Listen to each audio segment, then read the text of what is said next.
Last ভিডিঅ'টোত আমি discuss কৰিছিলোঁ বিস্ফোৰণ কেনেকৈ হয়, এটা প্ৰিজমৰ মাজেদি হোৱাইট লাইট গ'লে বগা পোহৰ গ'লে বিস্ফোৰণ কেনেকৈ হয়। অ'কে, তাৰ আগতে মই তোমালোকক এটা কথা কওঁ যে তোমালোকে 10ৰ ষ্টুডেণ্টখিনিয়ে মেইনলি যে কিতাপখন যেতিয়া পঢ়িবা কিতাপৰ লগত থকা বস্তুখিনি আৰু অকণমান ডিটেইলছত গৈ পঢ়িবলৈ চেষ্টা কৰিবা। যিহেতু আমি জানিব পাৰিছোঁ যে এতিয়াৰ পৰা যিখিনি SSLC কুৱেশ্যনছ আহিব সেই কুৱেশ্যনখিনি কনচেপচুৱেল হ'ব, মেক্সিমাম কুৱেশ্যন কনচেপচুৱেল হ'ব। তুমি গতিকে এটা বস্তু পঢ়াৰ লগে লগে সেই বস্তুটো ৰিলেটেড অকণমান আৰু পঢ়ি ৰাখিবা বা সেই বস্তুটোৰ বিষয়ে আৰু অলপ জানিবলৈ চেষ্টা কৰিবা। তাৰ কাৰণে তোমালোকে ৰেফাৰেঞ্চ বুক হিচাপে 11ৰ 12ৰ ফিজিক্স বা বায়'লজি বা কেমেষ্ট্ৰি কিতাপখিনি অকণমান চাব পাৰা, টেক্সট বুকখিনি।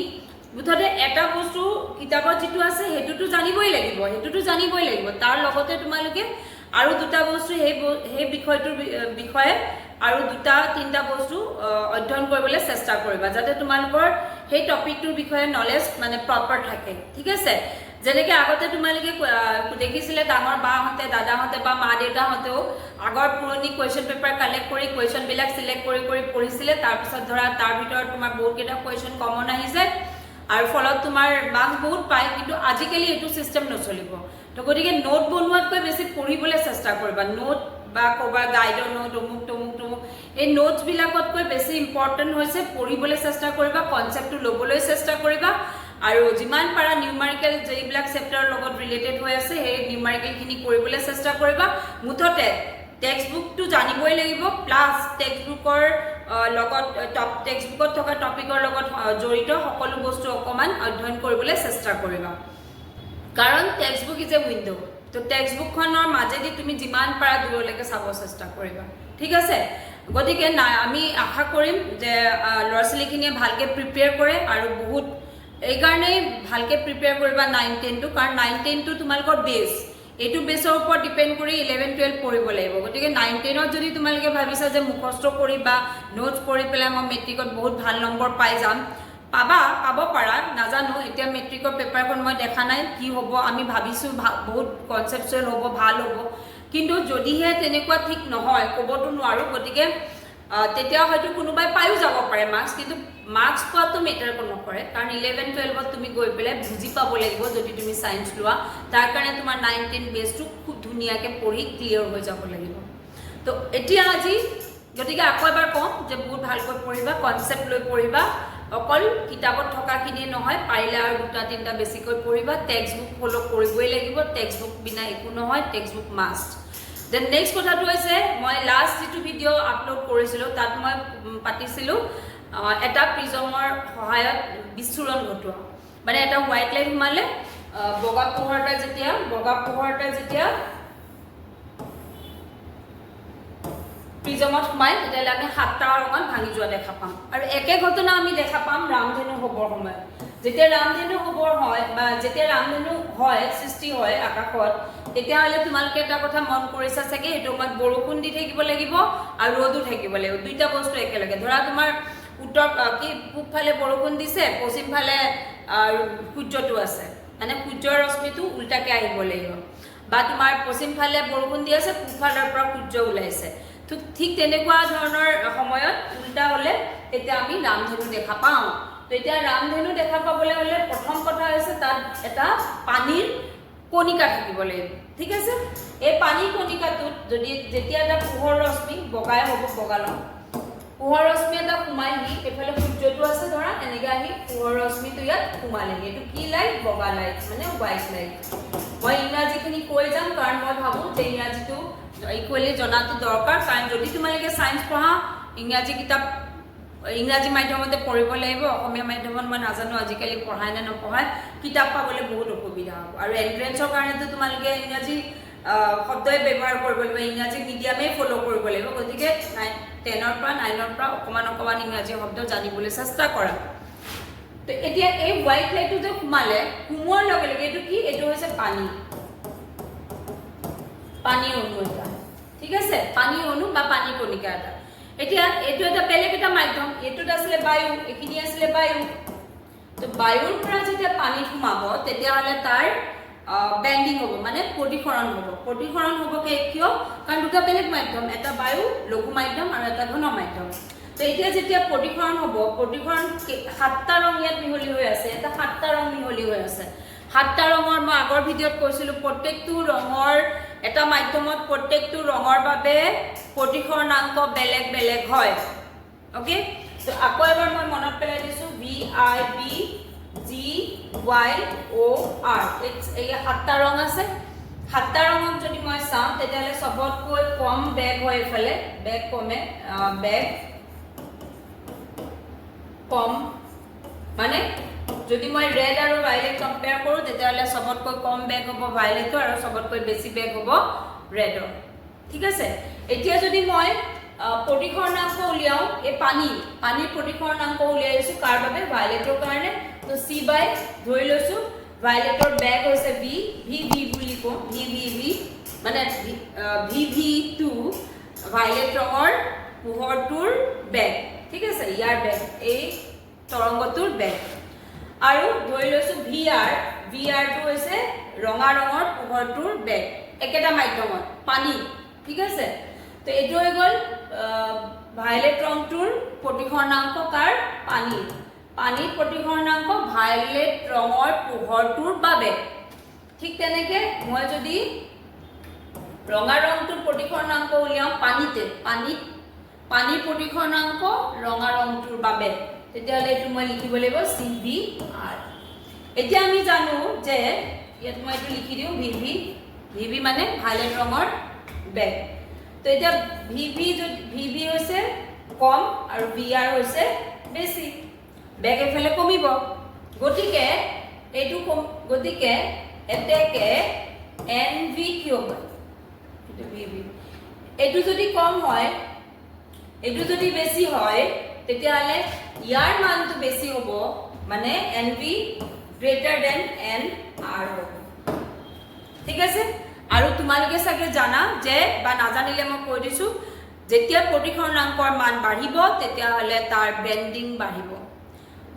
মানে যদি তুমি এটা পোহৰ ৰশ্মি পানীৰ মাজেদি পঠোৱা, বায়ুৰ পৰা পানীৰ মাজেদি, পানীৰ প্ৰতিফলনাংক 1.33 বা 1.3, গতিকে পানীত যিমান বেণ্ড হ'ব তাতকৈ বেছি বেণ্ড হ'ব গ্লাছত, কাৰণ গ্লাছৰ প্ৰতিফলনাংক 1.5 বা 1.52। গতিকে যিমানে বেছি প্ৰতিফলনাংক হ'ব, মাধ্যমটোত কালাৰ ভেদে, পোহৰৰ কালাৰ ভেদে, পোহৰৰ ৰং ভেদে প্ৰতিফলনাংক সলনি হ'ব। যোনটো পোহৰ ৰঙৰ প্ৰতিফলনাংক বেছি হ'ব সেইটো বেছিকৈ বেণ্ড হ'ব, বেছিকৈ বেকা হ'ব, আৰু যোনটো পোহৰৰ ৰঙৰ বাবে প্ৰতিফলনাংক কম হ'ব তাৰ বেণ্ডিং কম হ'ব। তো গতিকে আমি যদি ইয়াত চাওঁ, বেণ্ডিং কাৰ মেক্সিমাম হ'ব?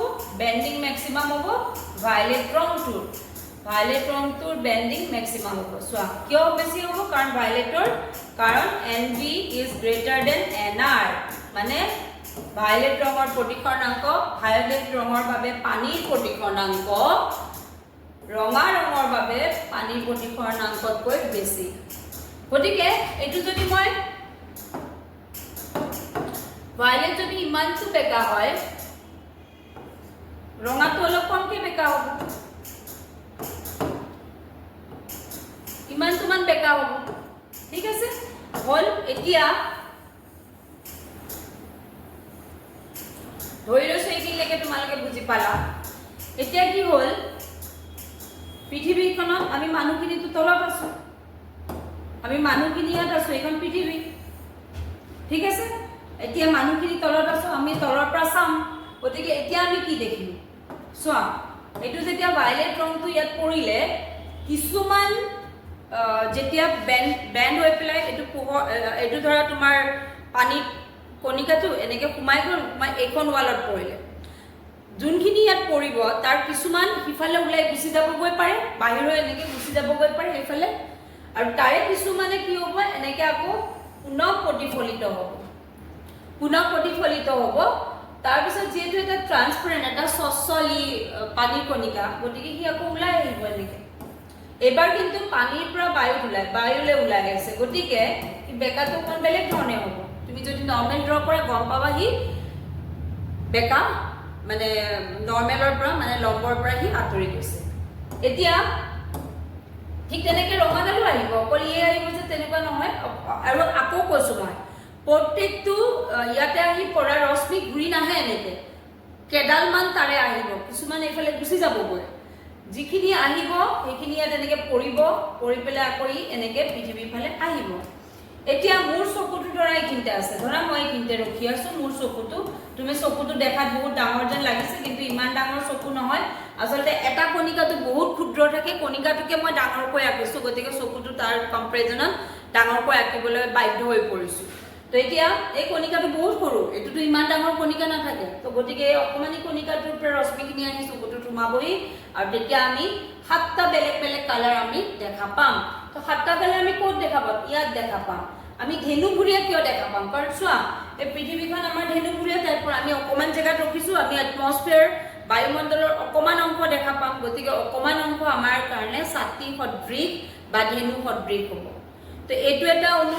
গঠন হল এনেকুৱাটো কেইবাটাও অণু এনেকে এনেকে থাকিব এনেকে এনেকে এইখিনিতে এটা অণু এইখিনিতে এটা অণু এইখিনিতে এটা অণু এনেকে ধৰি থাকিব প্ৰত্যেকটো অণুতে একেই ঘটনা ঘটিব যিখিনি ইয়াতে পুনৰ প্ৰতিফলিত হ'ব সেইখিনি আহি পেলাই আকৌ আমাৰ চকুতে এনেকে সোমাবই তো প্ৰত্যেকটো যেতিয়া মানে অণুৰ পৰা এনেকে সাতটা ৰং আহি আমাৰ চকুত সোমাবহি আৰু আমি ধেনুভুৰিয়া কিয় দেখিম কাৰণ সিহঁতৰ এৰেঞ্জমেণ্টটোৱে বায়ুমণ্ডলত সিহঁতৰ মানে কাৰ পানীৰ কণিকাখিনি বায়ুমণ্ডলত যিটো এৰেঞ্জমেণ্ট হ'ব সেইটোৱে ধেনুভুৰিয়া এৰেঞ্জমেণ্ট আমি অলপহে দেখোঁ গোটেইটো দেখিলে আমি যদি ওপৰৰ পৰা চাব পাৰিলোহেঁতেন চবফালে বৰষুণ পৃথিৱী গোটেই গোলকটোতে বৰষুণ হৈ আছে ইফালৰ পৰা সূৰ্য ৰশ্মি পৰি আছে তেতিয়া হয়তো চাগে আমি গোটেই গোলাকাৰ ৰামধেনু দেখিলোহেঁতেন কিন্তু আমাৰ এনেকুৱা নহয় যে বৰষুণ ইয়াত হ'লে গোটেই পৃথিৱীতে হয় এনেকুৱা নহয় এইখিনিতে হৈছে হয়তো অকণমান দূৰত নহ'বও পাৰে তো মোৰ এই জেগাটোত বৰষুণ হৈছে ইয়াত কণিকাবিলাক আছে আৰু বৰষুণৰ কণিকাবিলাক এনেকে ধেনু সদৃশভাৱে বায়ুমণ্ডলত সজ্জিত হৈ আছে গতিকে সেই বায়ুমণ্ডলত সজ্জিত হৈ থকা পানীৰ অণুবিলাকে যেতিয়া বিস্ফোৰণ ঘটাব তেতিয়া আমি ৰামধেনু দেখা পাম সাতটা ৰং আমি বেলেগে বেলেগে দেখা পাম আৰু সাতটা ৰঙৰ এখন ধেনুৰ নিচিনা আমি দেখা পাম ঠিক আছে এইটোৱে হৈছে ৰামধেনুৰ কনসেপ্ট তো ৰামধেনু হোৱাৰ মেইন কাৰণটো কি প্ৰথম হৈছে ইয়াত সোমাওঁতে কি হ'ল প্ৰতিসৰণ হৈছে তাৰপিছত 2 নম্বৰ কথাটো কি হৈছে বিস্ফোৰণ হৈছে ভাঙি গৈছে ব্ৰেকডাউন হৈছে স্প্লিট আপ হৈছে কিহৰ কাৰণে হৈছে কাৰণ এটা মাধ্যমত পোহৰৰ বেলেগ বেলেগ ৰঙৰ প্ৰতিকৰণাংক বেলেগ বেলেগ গতিকে ইয়াৰ বিস্ফোৰণ হৈছে ভাঙি গৈছে মানে বিস্ফোৰণ মানে কি ভাঙি গৈছে ইংৰাজীত ক'বলৈ হ'লে স্প্লিট আপ হৈছে ভাঙি গ'ল ভাঙি যোৱা ৰশ্মিখিনি যিখিনি এফালে গুচি গ'ল সিহঁতে ছেকেণ্ডাৰী ৰেইনবো গঠন কৰিব এইটো তোমালোকে 12ত পাবাগৈ সেইখিনি কথা আমি ইয়াত নাপাতো তো এতিয়া যিখিনি এফালে আহিলে সেইখিনি এইখিনি জেগাত আকৌ এইখিনি জেগাত সিহঁতৰ কি হৈছে প্ৰতিফলন হৈছে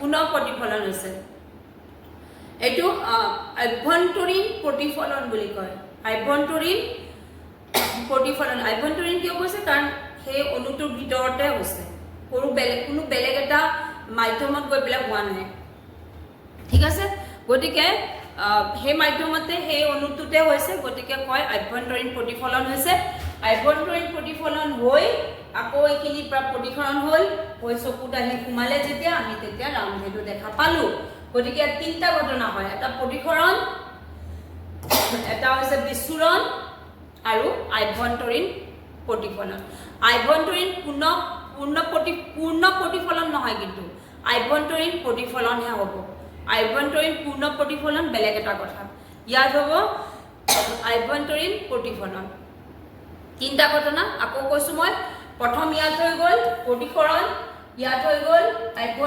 আভ্যন্তৰীণ প্ৰতিফলন ইয়াত হৈ গ'ল প্ৰতিসৰণ আৰু লাষ্টত আমি দেখা পালো ৰামধেনু তো প্ৰতিসৰণ বিস্ফোৰণটো হয়তো চাগে মই আগৰবাৰ ক'ব পাহৰি গৈছিলোঁ প্ৰতিসৰণ বিস্ফোৰণ আভ্যন্তৰীণ প্ৰতিসৰণ আভ্যন্তৰীণ প্ৰতিফলন আভ্যন্তৰীণ প্ৰতিফলন আৰু ইয়াত প্ৰতিসৰণ আৰু লাষ্টত আমি দেখিলোঁ তো গতিকে আমাৰ কথা হৈছে প্ৰথম হৈছে প্ৰতিসৰণ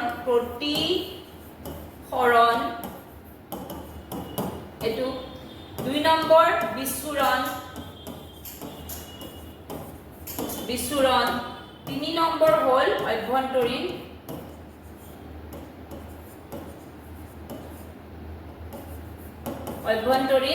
প্ৰতিফলন এই তিনিটা প্ৰতিফলন এই তিনটা ঘটনাৰ কাৰণে আমি ৰামধেনু দেখো তাৰ ভিতৰত মোস্ট ইম্পৰ্টেন্ট ঘটনাটো হৈছে যদি তোমালোকক এটা কাৰণ বুলে তেতিয়া হ'ব বিস্ফোৰণ কাৰণ যদি ভাঙি নগলে হেতেন সাতটা কালাৰ নেদেখিলো হেতেন গতিকে বিস্ফোৰণটো প্ৰথম কাৰণ 2 নম্বৰ কাৰণটো অভ্যন্তৰীণ প্ৰতিফলন নহলে ইফালে গুচি গলেতেন আমাৰ চকুলে আৰু ঘূৰি নাহিলে হেতেন আৰু 3 নম্বৰ কাৰণটো হৈছে আসলতে প্ৰতিফলন গতিকে মই যদি নাম্বাৰিং কৰিব লাগে তেতিয়ালে 1 নম্বৰত এইটো আহিব বিস্ফোৰণ 2 নম্বৰত আহিব অভ্যন্তৰীণ প্ৰতিফলন 3 নম্বৰত আহিব প্ৰতিফলন ঠিক আছে তো এনেকে ৰামধেনু গঠন হয় গতিকে ইয়াৰ পিছৰ টপিকটো মোৰ নেক্সট ভিডিঅত পাবা পাৰিলে ফলো কৰিবা আৰু চেষ্টা কৰিম তোমালোকক যিমান পাৰো মই কনসেপ্ট দিবৰ কাৰণে ওকে বাই বাই